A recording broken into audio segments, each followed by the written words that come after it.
সুপ্রিয় দর্শক শ্রোতা, আমরা এই মুহূর্তে দাঁড়িয়ে আছি সিংড়া উপজেলার শিববাড়ি বাজারে এবং এই শিববাড়ি বাজারে মূলত এই অত্র এলাকার যে মাছ যারা মারে তারা যে মাছগুলো আসে এই আড়ত থেকেই এই মাছগুলো বিভিন্ন জেলায় চলে যায় আর এখানে মূলত মাছের আমদানি। 90 টাকা 90 ওই 90 হচ্ছে 90 মামা 90 কত মামা 90 90 90 90 290 ভাই 90 হচ্ছে 90 90 ভাই 90 হচ্ছে 90 90 90 90 290 খাবো মামা খাবো কাল মামা খাবো মামা 90 ও 300 300 300 আরে ভাই 300 টাকা হচ্ছে ভাই 300 আর 100 টাকা টাকা ভাই ও 300 হচ্ছে 300 300 300 ও 300 ও এবার পাকা নিয়ে যান এবার 10 টাকা বেশি চাচ্ছি 300 50 টাকা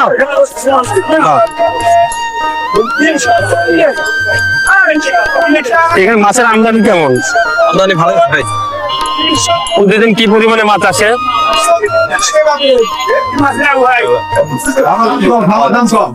তাও 70-80 আছে না? এই মাছগুলো কোন কোন জায়গায় যায়? আপনার বগুড়াতে যায়,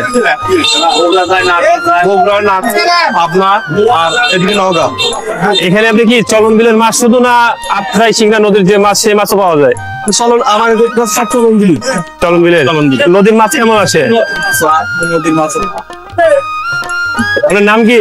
আমার নাম জিয়াউর রহমান। এই আড়তের ব্যবসা কতদিন ধরে করতেছেন?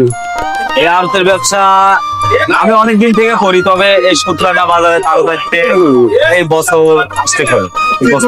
সুদ্রানা বাজারে চাইতে আপনার এই শিববাড়ি বাজারে মাছের আমদানি কেমন? এইখানেই বেশি, শুক্রানা বাজারে মাছের আমদানি কম, আমাদের এখানে মাছের আমদানি বেশি।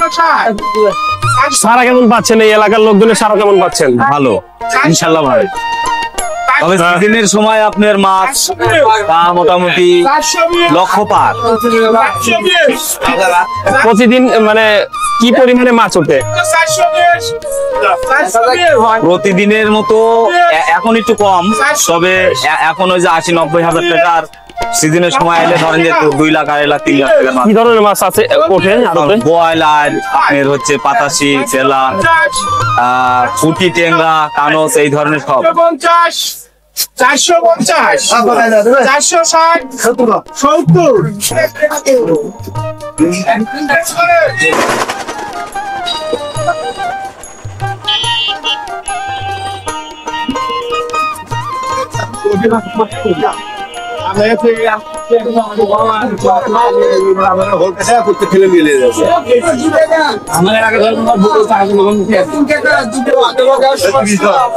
নাম কি আপনার? মাছা কোথায়? কৃষ্ণপুর। কি মাছ নিয়ে আসছেন? মাছ, কই মাছ, জিয়াল মাছ। প্রতিদিনই কি মাছ নিয়ে আসেন? আপনি কি দিয়ে মাছ মানে এগুলো মাছ কাটতে পারেন? জাল দিয়ে। জাল দিয়ে। কত করে দাম চাচ্ছেন এগুলোর? দাম 150 টাকা করে দাম চাচ্ছি। ঠিক আছে 100 টাকা। ঠিক আছে 100 টাকা। আমরা শিববাড়ি যে আড়ত রয়েছে এই আড়তে আমরা মাছ দেখলাম। এইখানে যে চলন বিল এবং তথা আত্রাই সিংড়া যে নদীর মাছ পাওয়া যায়, এই মাছগুলো রাজশাহী বিভাগের প্রত্যেকটি উপজেলা এবং জেলায় এই মাছগুলো যায়। পাশাপাশি এইখানে কিছু খুচরা বিক্রেতা আছে যারা অল্প কিছু মাছ সংগ্রহ করে জাল দিয়ে এবং এই মাছগুলো খুচরা যে কাস্টমার গুলো আছে তাদের কাছে বিক্রির উদ্দেশ্যে তারা এইভাবে বসে আছে বিক্রি করার জন্য। দেখতে পাচ্ছেন এই বাজারে কি পরিমাণে লোক যারা হচ্ছে মাছ কেনার জন্য আসছে। দেখতে পাচ্ছেন আমার সামনে অনেক লোকজন ভিড় করছে এই খুচরা মাছ কেনার জন্য। এই শিববাড়ি বাজারটি বর্তমানে আগের চাইতে অনেকটা জাঁকজমক হয়েছে। রাস্তাঘাট দুই পাশে পাকা থাকার কারণে যাতায়াত ব্যবস্থা ভালো হওয়ার কারণে দেখতে পাচ্ছেন যে প্রতিদিন সকালের ন্যায় যে বাজারগুলো বসে এখানে দৈনন্দিন যে জিনিসপত্র এগুলো সবকিছুই পাওয়া যায়।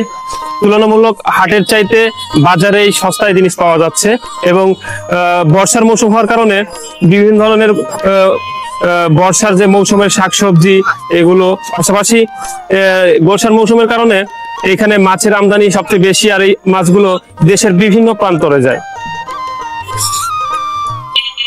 এই শিববাড়ি বাজার সম্পর্কে আপনাদেরকে আরো কিছু তথ্য জানিয়ে রাখি।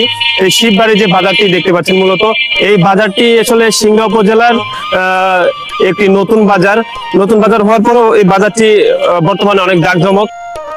পয়লা বৈশাখে যে মেলাটা হয় শিববাড়িতে, মূলত এই জায়গায় এই মেলাটি হচ্ছে যে বসে থাকে। যে আয়তন দেখতে পাচ্ছেন আপনারা, আয়তনটা আগের তুলনায় রাস্তা পাকা হওয়ার কারণে দুই পাশে অনেক জায়গা ফাঁকা থাকার কারণে এখানে আপনার অনেক ধরনের মার্কেট হয়েছে।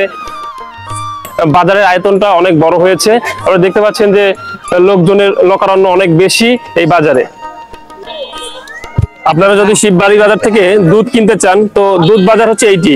এখানে আসলে আপনারা সস্তায় এবং পাশাপাশি যে যারা গ্রামের লোকজন যারা আছে, গারস্থ বলে, যারা বাড়ি থেকে দুধ নিয়ে আসার পাশাপাশি এই দুধগুলো খুচরা মূল্যে এখান থেকে হচ্ছে বিক্রি করে।